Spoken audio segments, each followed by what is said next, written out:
Bon, les amis, on va absolument pas se mentir. Le cas Gab sur God Valley, il est particulièrement inquiétant.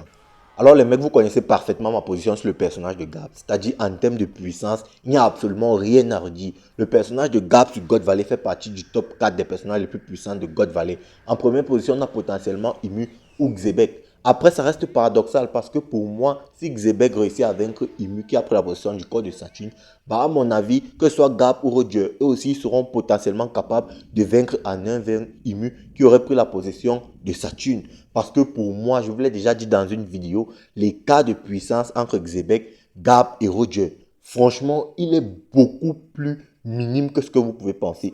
Les trois personnages en termes de puissance, en vrai de vrai, bah, il n'y a pas un si gros écart que ça. La preuve, pour moi, le feat de Gab dans le chapitre 1161, là où il fait fuir Barbe Blanche, Big Mom et Kaido, est plus impressionnant que le feat de Xebec dans le 1162 où il a réussi à venir à bout de Garling, de quelques démons et d'un autre chevalier divin. Pour moi, le feat de Gab, en vrai de vrai, il est beaucoup plus impressionnant que le feat de Xebec. C'est pourquoi, à mon avis, comme je le disais un peu plus tôt, bah, les quatre personnages les plus puissants de God Valley, tu as Imu ou Xebec, après tu as Gab et Roger.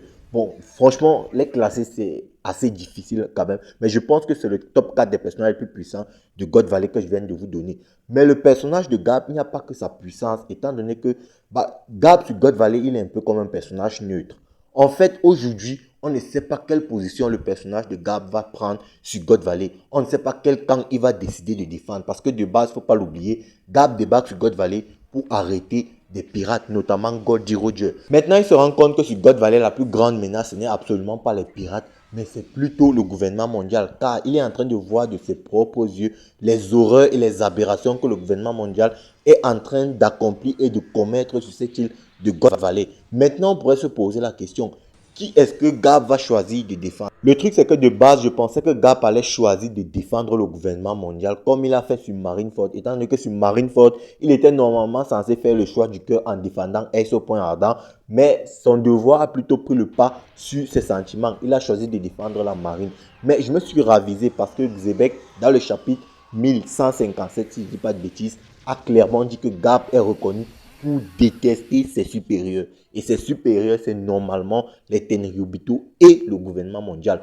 Du coup, étant donné que Gab, déjà, il n'écoute personne, ni l'amiral en chef, ni les amiraux, ni même les dragons célestes, encore moins les membres du gouvernement mondial, alors c'est complètement impossible que Gab prenne la position du gouvernement mondial et décide d'affronter les pirates aux côtés du gouvernement mondial. Cependant, ça n'exclut pas qu'il va quand même essayer d'affronter les pirates. Pourquoi? Parce que le personnage de Gab, comme je l'ai dit un peu plus tôt, il débarque sur God Valley pour affronter les pirates. Et si je fais cette vidéo, c'est en anticipation parce qu'il y aura probablement un combat entre Gab et quelques pirates dans les prochains chapitres. De ce fait, les gens viendront certainement ici nous dire que Gab protège les génocidaires, patati, patata, ici et ça. Or, ce sera complètement faux en ce moment-là. Le truc, c'est que le timing que Gab aura choisi pour affronter les pirates, il ne sera vraiment pas bon.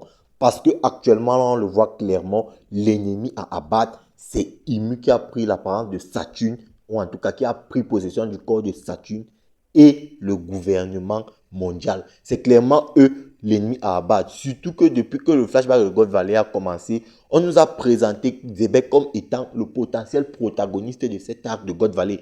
Du coup, arrêter Xebec fait forcément de toi un méchant. Donc, étant donné que pour moi, je suis persuadé que Gab va arrêter Xebec. Ça, franchement, je n'ai aucun doute que pour moi, c'est Gab qui va réussir à vaincre Xebec. Je ne sais pas s'il va le tuer, mais je sais que c'est lui qui va le vaincre. Parce que si Imu a été présenté avant que Gab, Roger et Xebec ne se rencontrent, c'est pour nous dire qu'à la fin, Gab, Roger et Xebec vont forcément se rencontrer après Imu. Parce que d'après l'histoire officielle qu'on a, Gab, Roger se sont associés pour faire tomber Rox et son équipage. Donc du coup, si Imu rencontre Xebec avant que Gab et Roger ne rencontrent Xebec, ça sous-entend forcément, et je dis bien forcément, que c'est pas Imu qui va venir à bout de Xebec. Ça, c'est une certitude totale. Ou en tout cas, pas directement. Et tiens, d'ailleurs, il y a un autre argument qui vient appuyer le fait que c'est Gab qui a probablement vaincu Xebec sur God Valley qui est apparu dans le chapitre 1162. Eh bien, ce sont les blessures de Garling. Si vous comparez les coupures qu'il y a sur Garling aux coupures qu'il y a sur Gab dans l'image du chapitre 957, ce sont exactement les mêmes coupures. Du coup, à mon avis, Gab s'est pris les attaques de Xebec et il a fini par vaincre Xebec. C'est pourquoi je vous avais dit que la position triomphante que Gab a dans le chapitre 957 où il semble triompher d'un adversaire dont on ne voit pas le visage, c'est probablement Rox Xebec. Ça, j'en suis persuadé. Surtout qu'on nous a dit que c'est Gab qui a arrêté les Rox. Et encore une fois, comme je vous l'avais déjà dit, pour arrêter un groupe, il faut arrêter le chef. Lorsque tu arrêtes le chef, bah, très généralement, le groupe tombe. Et donc, du coup, pour que Gab arrête les Rox, il va certainement vaincre Xebec. Ça, franchement, les mecs, j'en ai acquis vraiment la certitude. En fait, on ne peut jamais être sûr de quoi que ce soit tant que ce n'est pas arrivé. Mais en vrai, de vrai, j'y crois, mais d'une force, vous ne vous en rendez même pas compte. Maintenant, il y a un autre problème. Il y en a beaucoup qui se sont plaints du découpage du chapitre 1162 et à raison parce que c'est assez difficile à déterminer si les personnages sont côte à côte ou pas.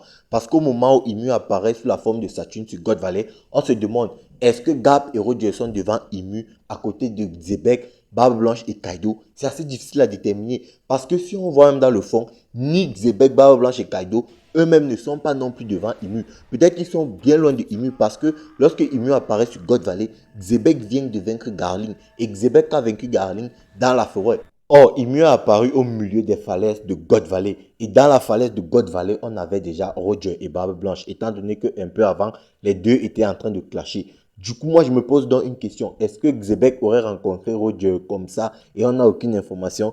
Bah ça, franchement, les mecs, j'y crois moins. C'est pourquoi je vous dis que bah, potentiellement, ni Xebec, Kaido et Barbe Blanche ne sont face à Imu. Peut-être que Imu est seul au centre de God Valley et chaque groupe, voilà, ils sont maintenant dispersés. C'est donc pourquoi je pense que lorsque le groupe de Xebec va aller à la rencontre de Imu, bah, ils vont certainement tomber sur Roger qui lui aussi sera en train d'aller à la rencontre de Imu. Et c'est là où, à mon avis, Kaido va se manger le one-shot qu'il cherche tant depuis un moment. Parce que je vous l'ai dit dans ma vidéo analyse et review, Kaido va se faire laver. Ça, c'est, en fait, pour moi, ça paraît évident. Il va se manger un Kamusari de l'espace de Roger. Parce que, pourquoi Roger? Eh bien, le truc, c'est que, on a déjà vu Xebec et Gap briller. Gap a fait fuir 3 futurs empereurs. Et Xebec, lui, il a battu à plate couture Garling. Maintenant, il faut que Roger brille. Et le faire-valoir de Roger sera probablement Kaido. Parce que Kaido, lui, il est là uniquement pour tester son fruit du démon. Et c'est peut-être après s'être pris le Kamusari plein de acquis des rois de Roger que Kaido va commencer à raconter partout que voilà, le fruit du démon c'est peut-être intéressant, mais le haki c'est au sommet du tout. Peut-être qu'en ce moment-là que Kaido va comprendre ça. Donc je pense vraiment qu'au 1162, Kaido, il va foncer sur Roger et il va se manger une rousse. Maintenant, le truc, encore une fois, c'est quelle sera la position de Gab.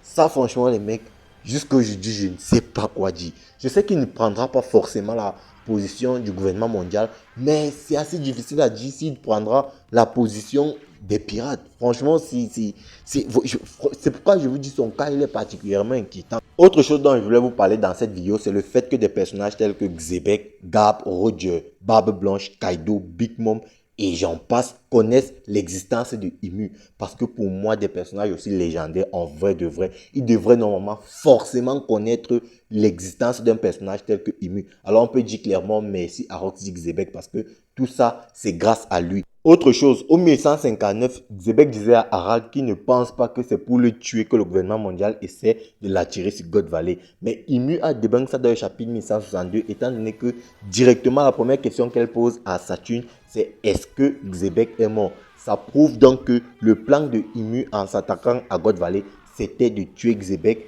et la lignée des Davidi. Maintenant les mecs, pour en revenir sur Garp, et je pense qu'on va finir là-dessus. Dites-vous un truc les gars. Personne n'est normalement censé connaître le visage de Im Sama. C'est-à-dire, Im est normalement censé ne pas être connu par qui que ce soit dans le monde. Et on l'a clairement vu sur Egghead. Les Grossiers ont clairement dit que Cobra a vu Imu, il ne peut pas rester en vie. Du coup, lorsque tu vois Imu, tu es normalement censé mourir. Il y a même des soldats qui sont morts après avoir vu le visage de Imu. Mais dites-vous un truc les mecs. Ce monstre de Monkey D. Garp, il est dans la marine. Bon, moi, je pense qu'il n'est plus dans la marine, étant donné que le SWAT, ce sont des agents de la marine qui ont officiellement démissionné. Donc, il ne fait plus partie de la marine. Mais bref, dites-vous quand même que Garp, il est, entre guillemets, dans la marine. Il connaît le visage de Imu. Imu sait qu'il connaît son visage, mais il n'y a aucune représailles. Je ne sais pas si vous vous rendez compte des libertés qui sont permises à Garp. C'est-à-dire, les mecs savent que le fils de Garp est un révolutionnaire, mais ils ne font rien à Garp. Ils savent que le petit-fils de Garp est un pirate, et qui plus est, Joy Boy, le futur Joy Boy, ils ne font rien à Garp. Garp a élevé le fils du roi des pirates. Les mecs sont au courant. ils ne font rien à Gap. Et si Gap était la raison pour laquelle Imu se tenait à carreau depuis tout ce temps.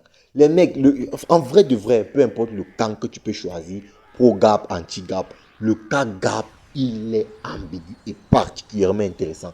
Peu importe le camp où tu te trouves, en vrai de vrai, le cas Gap, il est particulièrement ambigu et intéressant.